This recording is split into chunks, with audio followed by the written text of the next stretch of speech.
लंका नगरी का व्यवहार। माँ नहीं मात पिता नहीं देवा, साधु शंकर वाही सेवा। जिनके यह आचरण भवानी, ते जानहु निश्चर सब प्राणी। श्री रामचरितमानस में बाबा तुलसीदास ने लिखा है, तो बाबा शिव जी कहते हैं माँ पार्वती से, उमा से, ऐ उमा, जिनके यह आचरण है कि माता पिता गुरु संत महात्मा कुंवारी कन्या अग्नि यज्ञ अनुष्ठान सत्संग को नहीं मानते हैं, वही राक्षस कहे जाते हैं।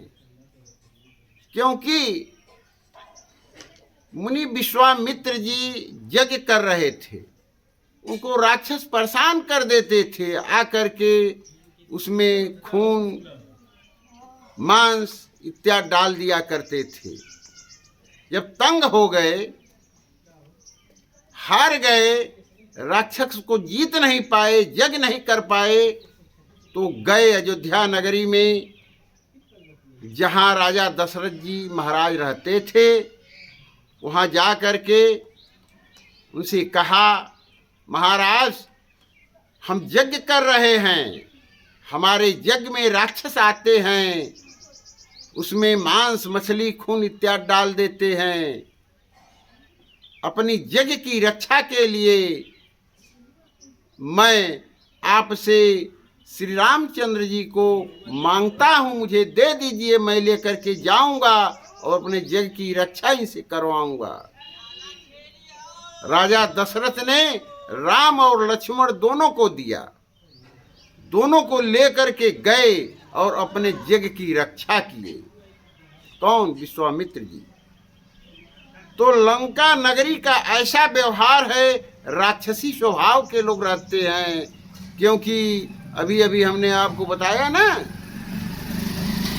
इस संसार में साधु संत को मानना चाहिए, उनसे स्वयं सेवा कराते हैं। यज्ञ को मानना चाहिए, उसको जो है रद्द कर देते हैं, उसमें नाना प्रकार के भक्षा भक्ष डाल देते हैं, इसलिए यज्ञ का नुकसान हो जाता है, यज्ञ नहीं हो पाता है, इसलिए उन्हें राक्षस कहा जाता है। जो इस प्रकार का व्यवहार करता है वही राक्षस होता है। भक्षा भक्ष खाए, मांस खाए, मछली खाए, बड़ों का सम्मान न करे, बच्चों का आदर न करे, वही राक्षस कहा जाता है। बोलिए श्री रामचंद्र की जय।